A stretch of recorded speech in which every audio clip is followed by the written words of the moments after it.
You've reached 50 and have started that long grind to the endgame, or maybe you're a more casual player still looking for a little help understanding everything there is to see and do in Lost Ark. Either way, we've got you covered. Hey there friends, it's Kodiak here, welcome back to Legacy Gaming. Today, it's all about efficiency and how to maximize every second of every day in Lost Ark.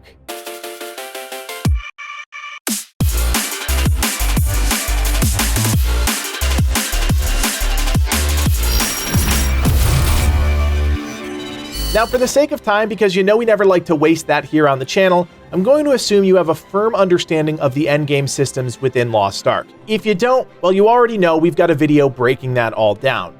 Today is all about efficiency and how you can maximize your time in the game and progress your main character the best way possible.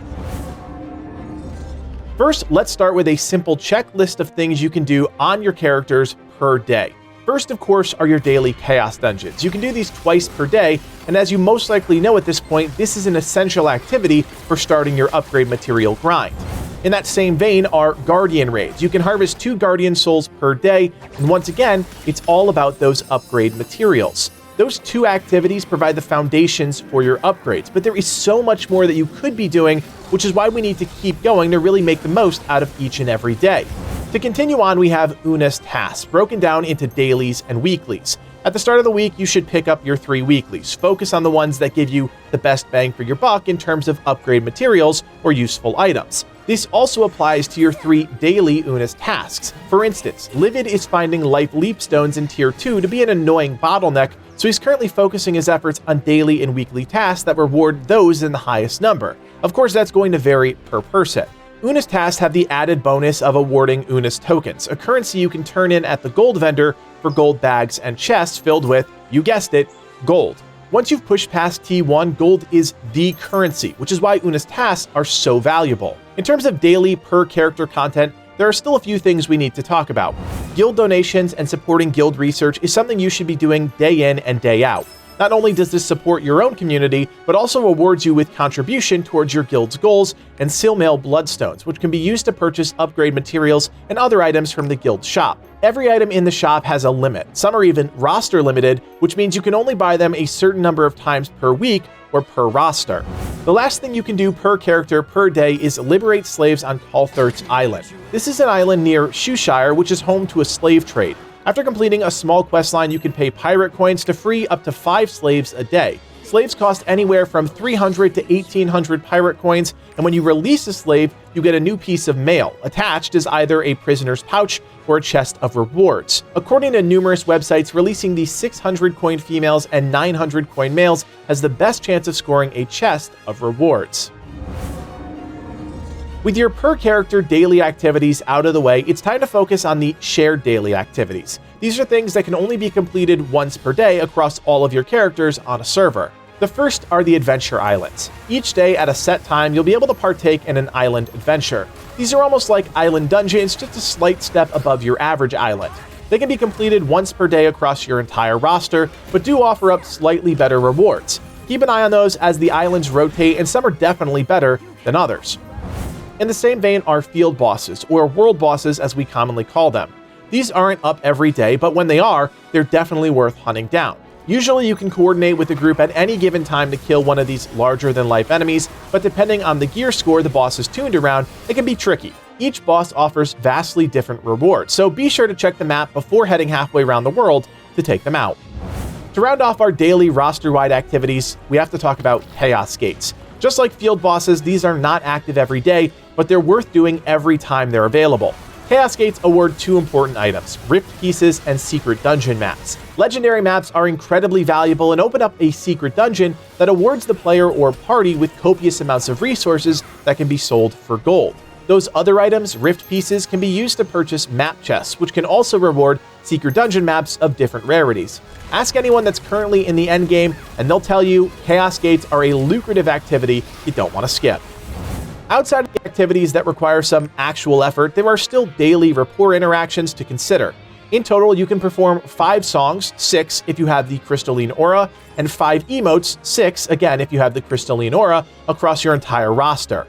This is a long-term activity, one that takes time to progress, so try and stay on top of it as much as possible. There are some great resources floating around that can really help you choose which NPCs to prioritize, and of course, we've linked those below. From here, we move on to our weekly activities. We'll start with the activities that can be completed once per week per character. Of course, we have those UNIS tasks we mentioned before, 3 per week per character. Again, focus on the activities you know you're going to complete and the ones that offer the best rewards for your needs. After that, the next priority is Abyssal Dungeons. Depending on your gear score, you may have just a couple or a whole lot of these available to you. By now, you most likely know, but in case you didn't, these are 4 or 8-man dungeons that are really the pinnacle challenge in the game right now. That'll change in the future, but they'll still be up there in terms of challenging content. You can tackle each Abyssal Dungeon once per week, but there is a 6-dungeon limit to how much gold you can actually get as rewards from this content. Be sure to front-load the most lucrative content first and backfill with the remaining dungeons if you're so inclined. Although not in the game yet, weekly Guardian raids will eventually sneak their way into the Western release. It's a Guardian raid, but you can only do it once per week per character.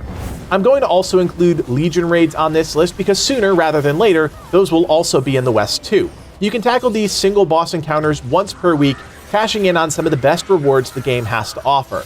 This is really the pinnacle challenge, the one that Smilegate really wants to introduce to the NAEU, which is why they rushed us to T3 so quickly. There is one final weekly activity you can do, Ghost Ships. These can be completed once per week per roster, so make sure you go in there with a character that can contribute. The more you engage in the activity and contribute, the better your reward will be at the end. This activity only pops up a few times a week, so be sure to mark it on your rolling calendar so you don't miss out. Now, according to every online spreadsheet and wiki out there, you're done. That's it. Good night. But if you stop there, you're missing out on some other activities. And as is our nature, we're going to give you a complete picture, not just a fragment of information. With all of your daily and weekly things out of the way, there are still some things you should be doing. First and foremost is progressing your Stronghold. This is a system you can do almost entirely in the background, and it's something I urge you not to forget.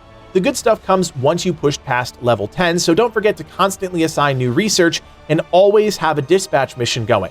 Those bring back a huge chunk of XP, and remember, you're never going to fail those missions. That percentage you see is just how efficient and effective they'll be at bringing back the best loot. After that, I'd say it's all about the islands, whether it's the event-driven islands that pop up on a rolling calendar or the standard islands that offer quest lines and incredible resources. These are the cartilage that connect all of the other things together. Need some resources? Go farm some islands. Looking for a new rune? Go farm some islands. Need a new crew member? Well, you get the point. These are so important to your progression, especially early on, so any chance you can get, consider hitting the ocean and knocking out an island or two. Keep in mind that always accessible islands can only be tapped one time per roster, so be sure the right character is opening the right rewards. In the same vein are co-op sea events. These are small social minigames that take about 10 minutes to complete and are only available a few times a day. Each event is slightly different and each awards you with some roster XP, voyage coins, and sometimes a key, which you can use at Harmony Gate events for even more voyage coins. Another thing you can't forget about are tickets. Things like the Cube Dungeon and eventually Boss Rush event are great supplementary content that will net you tons of resources, including gold, engraving books, and runes. Whenever you get a ticket, put yourself together a solid group and try for a full clear on any activity that you can. You also can't sleep on the tower. This is something you've most likely done and then forgotten about, and that's a real shame because it's a piñata of incredible loot. The secret is doing this on 2 characters. First on an alt, yep, you heard that right, and then on your main. The second time you run the tower is actually more lucrative, so running it with an alt first makes more sense. We can't forget about life skills either. I get it, this isn't everyone's cup of tea, but when push comes to shove, you're going to need materials, and lots of them. Who knows, you might get lucky and get a platinum field ticket, but the bottom line is to progress your stronghold, you need basic resources. The worst thing that can happen is you get stopped dead in your tracks because you ran out of wood or ore. Remember, you only have a limited amount of energy, so it's not like you have to spend all day chopping down trees. If I'm being honest, it's a pretty cathartic activity that requires little to no brain power, so if you need a break from the action, it's a great activity to invest some time in. Finally, yes, finally, friends, 20 activities later, we've arrived at the final thing, collectibles. Whether it's Mokoko seeds, igneous tokens, or giant hearts, something that's an ever-present activity in the world of Arcasia are collectibles. While each system is unique, they're all virtually the same. You do some sort of activity, collect a token, and once you have enough tokens, claim some prizes. Of course, that's oversimplifying things, but you get my point.